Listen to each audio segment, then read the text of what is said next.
Como eu disse para vocês, nós temos 12 aulas desse módulo, dessa etapa, e 6 livros. Então, seria 2 palestras para cada livro. Olha o tamanho do livro. Só aqui seria um curso inteiro de 2 anos, talvez, ou mais, para falar sobre tudo isso. Eu não vou começar porque eu acredito que cada um de vocês comprou esse livro e está lendo em casa. Devo dizer que eu não tenho nenhum lucro com a venda desses livros, tá? Então, o autor, o editor, nada sabe o que eu estou recomendando. Estou fazendo porque eu quero fazer, só isso. Então, nós vamos começar a estudar pela página 50. Porque antes disso ele apresenta, o autor, ele apresenta a sua introdução, ele fala sobre o que ele acha, dá seus índices, que também não precisamos ficar aqui falando tudo isso. Começa falando sobre o glossário da energia chinesa, né? Então ele fala sobre o Qi, energia cósmica, sobre os elementos, e aqui Feng Shui, I Ching, Tai Chi, ele vai falando sobre as palavras que ele vai usar aqui, e depois ele entra na astrologia indiana, e depois ele fala sobre a astrologia ocidental, ele vai dando palavras que ele achava que quando escreveu as pessoas não saberiam. Então, muito legal e tal. Depois ele vai falando sobre os aspectos dos astros, que são coisas que eu acredito que vocês sabem, e sobre como as casas dividem. Nós estamos falando de divisão de 12 casas. Então, vou falar só da primeira casa, a vida, a constituição, expressão e personalidade. Segunda, finanças, posses e sentimentos. Mas tem muito mais, tudo tem muito mais que isso. 3, irmãos, parentes e comunicação. 4, lar, família, responsabilidade. 5, filhos, criatividade e jogos. Saúde, trabalho e serviço. 6, 7, relacionamentos, sociedade. 8, sentimentos profundos, morte, viagem. 9, viagem, educação e religião. Aqui 8, sentimentos profundos e morte e mediunidade. Também está aqui e prosperidade e abundância, tá? 9, viagem, educação, religião. 10, posição no mundo da carreira. 11, amigos. E 12, inimigos, limitações e valores. Tá, só para ele deu um tchan aqui, falando sobre o propósito de cada signo e signos. Tá, legal. Então, você pula a primeira página de instrução, de introdução, e já entra na página 30. 30, não 50, 30. É isso? 30, 31, exatamente. Então, iremos começar pela página 30.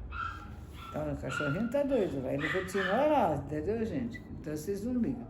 Então, vou ler aqui para vocês. A astrologia é a mais antiga arte da civilização. Então, antes de existir grupos, tribos, pessoas andando para lá, para cá, aquela coisa toda, o astrólogo já existia. Já tinha o astrólogo, o pajé, o xamã, mas que nomes, cada país deu um nome para essa pessoa, sabe? E agora se convencionou chamar todos de xamã ou de astrólogos, né? E aqueles que se estudam assim, pela ciência de astrônomos, né? Então ele é muito antigo. O grupo de estudos é o início de tudo, do rei, do sacerdote, do médico, do advogado, do arquiteto, tudo, ele é anterior a tudo, tudo começou nesse estudo. O mundo começou aí, a cultura do mundo começou aí. Foi ele que foi lá na parede, fez os desenhinhos, que começou a brigar por papel, não tinha papel, então escrevia na argila das coisas, escrevia nos vasos para poder levar o conhecimento daqui para lá, tatuava no corpo, muitos deles na cabeça, raspava por coisas escritas, depois deixava o cabelo crescer para ninguém ver. Eles fizeram de tudo e muito mais para que o conhecimento chegasse até nós. Então, nossa eterna gratidão, nosso eterno respeito por todos os astrólogos que nos antecederam, né? Então, a parte integrante da cultura diária de todos nós, que tem esse brilho de estrela no olhar, ele fala, né? Poucos são aqueles que nunca ouviram falar da era de Aquário, das profecias de Nostradamus, né?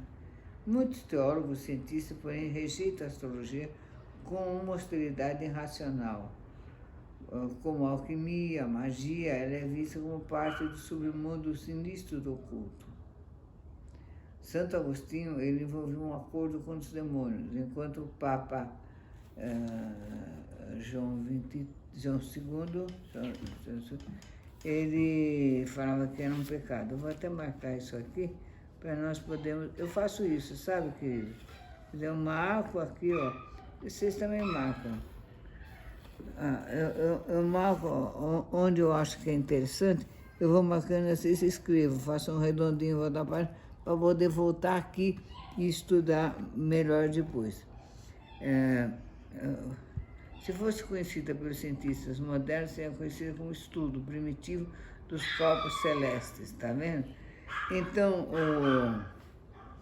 o astrônomo real Rodolfo Spencer Jones o repudiou como absoluta tolice. Tem sido chamada de alucinação mais persistente que obcecou os seres humanos. Então, ele fala que as pessoas todas adoram a astrologia. Estavam tão preocupados com a sua crescente popularidade que 186 cientistas, incluindo 19 ganhadores do Prêmio Nobel, assinaram um manifesto em 1976 de objeções à astrologia, aventurando-se imprudentemente fora de sua área de atuação, declararam que não existia fundamento científico nesses princípios. Então, os astrônomos, os astrólogos do princípio tempos atrás, eles falaram que não tinha fundamento isso. E os astrólogos como meros charlatões, e chamou todos os astrólogos de charlatões. Nessa época aqui, então o livro já abre falando isso. O Papa da época, ele condenou os astrólogos a irem para o inferno. E as pessoas que leem esses livros, eu só tenho a obrigação de falar isso para vocês, também iriam para o inferno. Quem consultasse um astrólogo também iria para o inferno. Parece que isso foi tirado agora há pouco tempo, eu nem sei se foi tirado, mas eu falei, bem, então não vou nem me preocupar mais com isso, porque já estou no inferno segundo o conceito católico, né? Como eu não acredito no inferno, então eu não vou para lá. Então eu não sou católico, então isso não me atinge, né? Pensei eu. Então, mas eles convenceram o mundo que os astrólogos eram charlatões, mentirosos, e que esse era um estudo dos demônios. Tem pessoas cristãs, hoje em dia, que ainda, deixa eu tomar um pouquinho d'água, que ainda acreditam nisso. E nos vê como coisa de bruxos maus, né?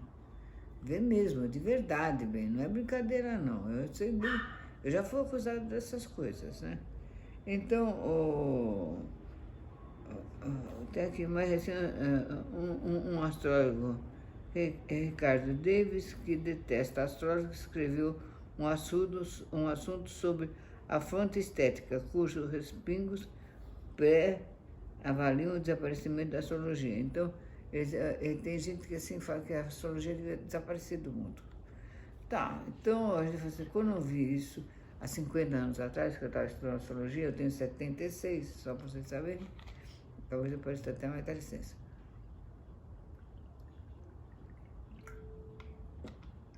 Então, eu falei, será que vai diminuir o número de astrólogos? Daí fiquei preocupada se isso ia acontecer. Então, eu estava tão preocupada que então abri um curso de astrologia. Eu falei, se vai acabar a astrologia, tem que ensinar para o maior número possível de pessoas para não acabar. E todos os astrólogos da época fizeram a mesma coisa. Abriu-se esse espaço de astrologia em São Paulo, estou falando para São Paulo. Todo lugar, quase em cada esquina, tinha uma escola de astrologia. Todo mundo mal sabia uma coisa, já abriu uma aula.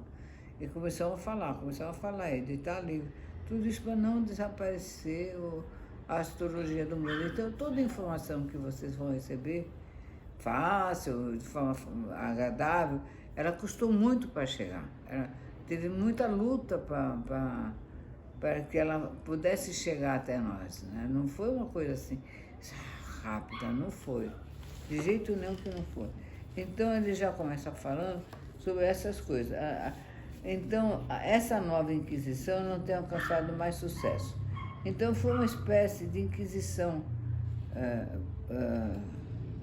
que quiseram fazer intelectual conosco, né? Então não tem mais sucesso. Então as pessoas podem nos maltratar nas redes sociais, falar que você é bruxo, que você não vale nada, né? Não pega. Mas teve um tempo que pegou. Na Idade Média, 1700, 1600, 1500, durou 500 anos, fogueiras sendo acesas para queimar astrólogo, astróloga, sacerdote, sacerdotisa, e não era só judeu nem cigano, mas tudo que fosse pessoa do mundo. O Hitler, então, esse foi o último, né, que enlouqueceu, então matou cigano, judeu e russo. Então, como a alquimia, a magia, a astrologia se recusa a morrer, então não adianta falar que vai, não vai. Porque todo se apavora e faz como eu fiz. Abre uma escola e começa a dar aula. Todo mundo, incentiva todo mundo a começar a falar. Então, o presidente Charles de Gaulle e Ronald Reagan consultaram astrólogos. Então, esses presidentes, mas eles consultaram de propósito. Mas os astrólogos já faziam um mapa de todos os que vieram antes, e dos reis europeus, e das grandes figuras que se destacavam no mundo, né? Políticos, generais, diplomatas da Índia e do Egito não se movem sem consultar seu astrólogo pessoal. Enquanto isso, a astrologia chinesa está ressurgindo após a Revolução Cultural. Na China também teve um pega para capar lá, na Revolução Cultural. Então, essa coisa de comunista, não é não, porque eles quiseram matar todos nós também. A Revolução Cultural quer acabar com isso, porque falava que era do velho império, da velha civilização, até o Xing, Tai Chi, tudo mais, mas não conseguiu, ninguém vai conseguir, essa é a verdade. Então, e hoje em dia milhares de pessoas leem seus horóscopos diariamente. Milhares de pessoas, né? Então, os poetas, muitos poetas tiveram interesse na astrologia. Independente do astrônomo real, tenha dito Platão, São Tomás de Aquino, Dante, Marcílio, aqui eu estou escrevendo, lendo e marcando aqui.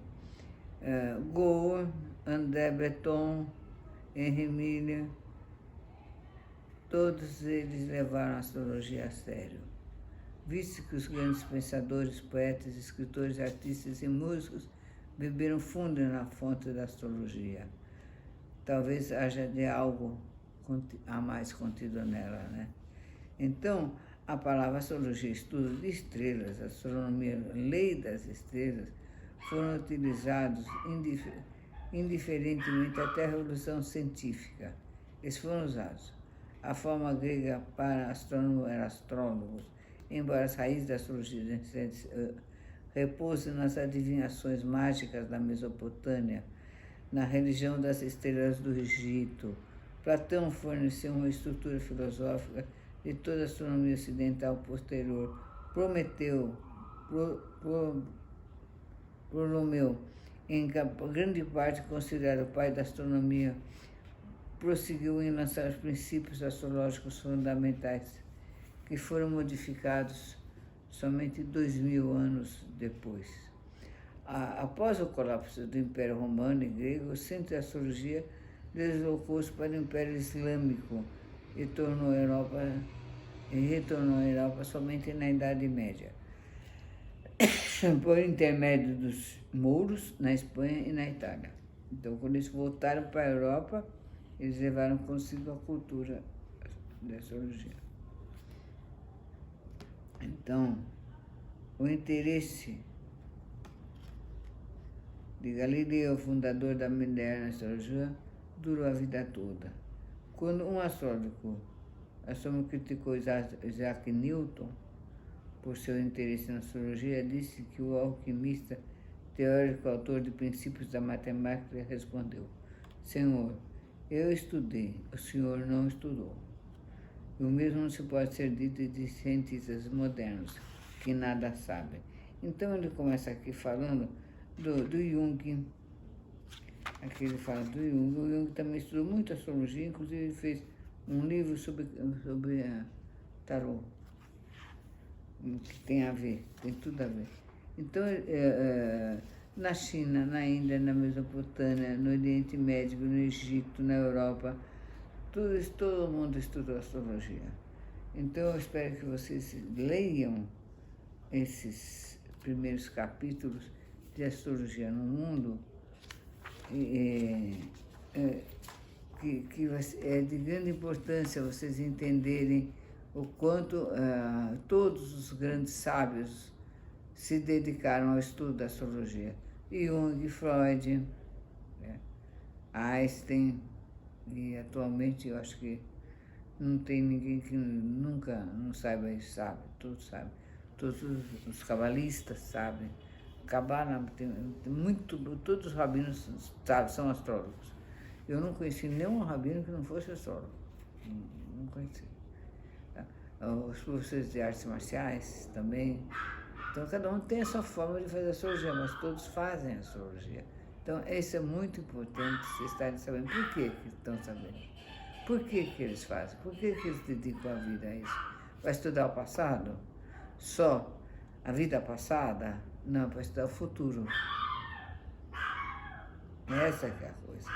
Então, o chinês ele começa a falar de estudos, quando você fala assim, vou começar a estudar, você fala assim que vai entrar na boca do dragão. Viu aquele desenho do dragão? Então ele fala que vai entrar na boca do dragão. Então a fronteira, existe uma fronteira no deserto de Gobi, na antiga Roda da Seda. Existe próximo do Gano, um oásis escondido entre dunas de cor castanho claro, chamado de Lago da Lua Crescente.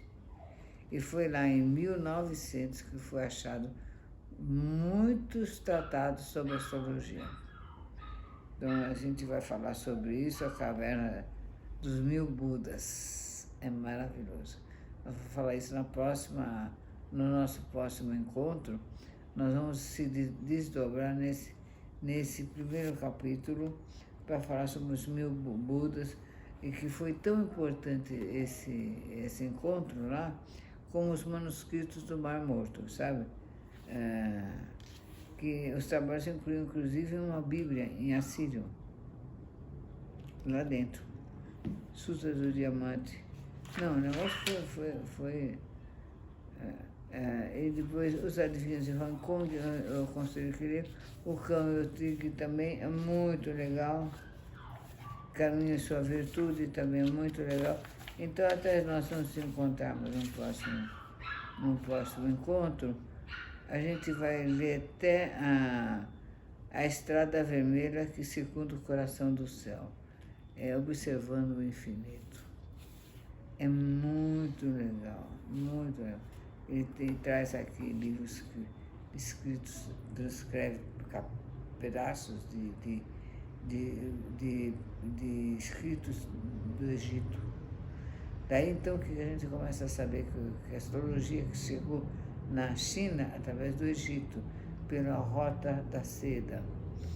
Uma rota assim, nossa, maravilhosa. A gente tem que estudar muito assim. E é ali que começou a história de tudo que está em cima também está embaixo, que está escrito no templo de Apolo, lá do lado do mar Egeu. Estive lá. Até hoje estou impressionada com isso. Então eles falam lá, na China, a grande branca conversará comigo, ela abrirá a barreira do céu para mim. A grande branca que ele fala é Vênus, né? Então eles iam pondo isso assim de um outro jeito que a gente fala, nossa. Então ele começa a falar sobre os filhos do céu, os 4 pilares do destino. Então o chinês que fala muito sobre, no horóscopo chinês se fala muito sobre destino. Então a gente tem essa palavra destino entre nós. Ah, é o meu destino, é a minha vida. É uma coisa que vem muito dessa cultura chinesa.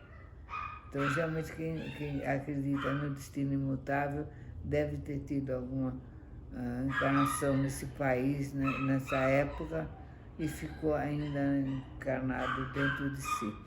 Então, ele vai precisar repensar muitas coisas. Então, aqui a gente vai... Eu acho que vocês começarem a estudar esse livro, vocês não vão parar. Eu duvido que vocês parem de ler. Não vão parar.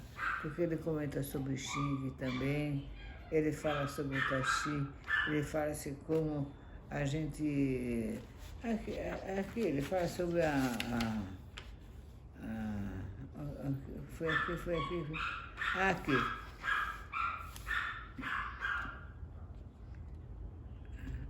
Fala sobre a Feng Shui. Então ele começa a falar assim, o lado esquerdo de cada quadrado são as calmas estrelas da montanha, que representam a harmonia, e do lado direito as ativas, estrelas da água, que simbolizam a prosperidade. Então aí ele vai falando da esquerda e do direito, que jeito a gente deve organizar nosso mundo para ficar em harmonia com o universo.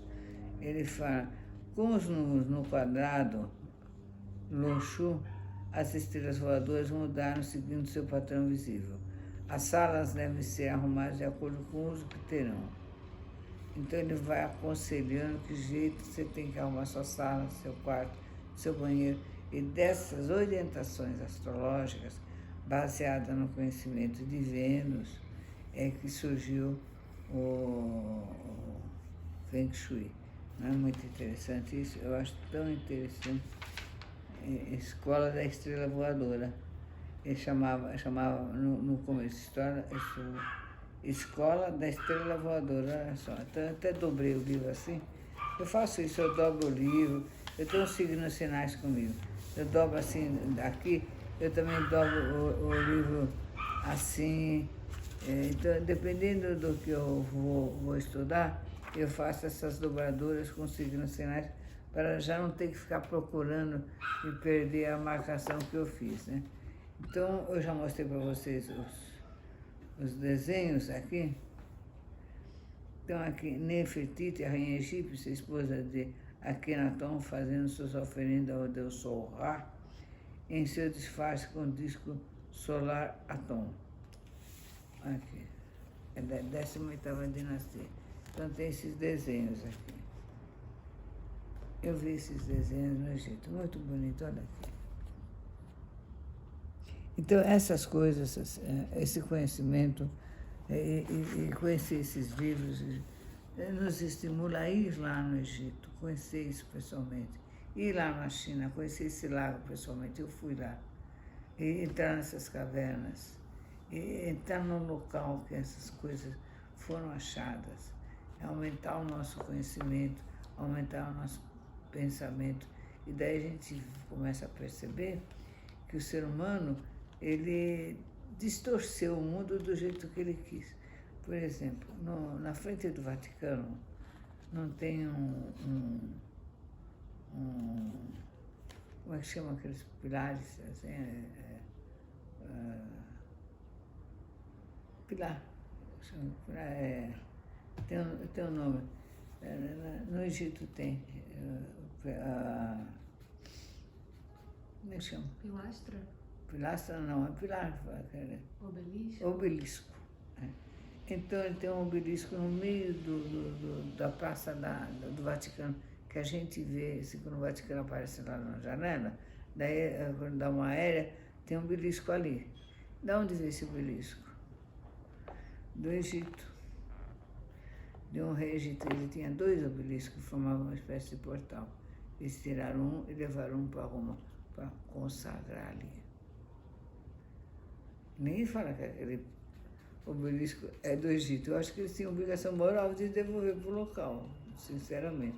Então você vai vendo por você mesmo certas coisas que você fala, não acredito que a turma faz isso. Faz, claro que faz. Entendeu, querido? Então a gente vai conversar aí no nosso próximo encontro sobre mais, continuaremos falando sobre esse livro, tá? Um beijo para vocês.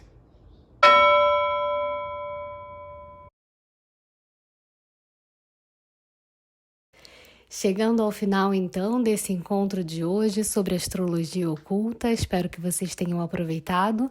Não se esqueçam de curtir, comentar e compartilhar aqui o vídeo para que a gente alcance mais pessoas nesse canal. E vocês já sabem, esse vídeo vai ficar disponível por tempo limitado, então aproveitem para assistir logo. E se vocês quiserem ter acesso após esse vídeo ser retirado, é só entrar como apoiador da nossa comunidade em www.anavitoriax.com.br. Um beijo e até semana que vem.